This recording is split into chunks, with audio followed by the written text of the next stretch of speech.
সালামু আলাইকুম এভরিওয়ান। আমাদের আরেকটা ইনস্টলেশনের কাজ চলতেছে এখানে। এটা হচ্ছে আপনার ৭,২০০ ওয়ার্ডের একটা প্রজেক্ট। এখানে আমরা প্যানেলগুলি স্থাপন করব। ৩ সারিতে প্যানেল স্থাপন করা হবে আর কি জায়গায়। তো আমরা ভাইকে দিয়েছি একটা মার্সিভার 6 কিলো ওয়াটের একটা ইনভার্টার, আর এখানে লঞ্জির 590 ওয়াটের টোটাল 12 পিস প্যানেল। আপনাদেরকে প্যানেলগুলি দেখাই।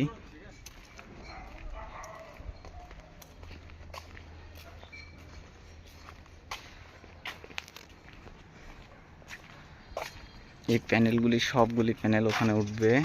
1 2 3 4 5 6 7 8 9 10 11 12, এই 12 পিস প্যানেল আমাদের এখানে স্থাপন করা হবে ইনশাল্লাহ। কাজ শেষ হলে আবার নতুন করে ভিডিও দেব ইনশাল্লাহ। ধন্যবাদ সবাইকে।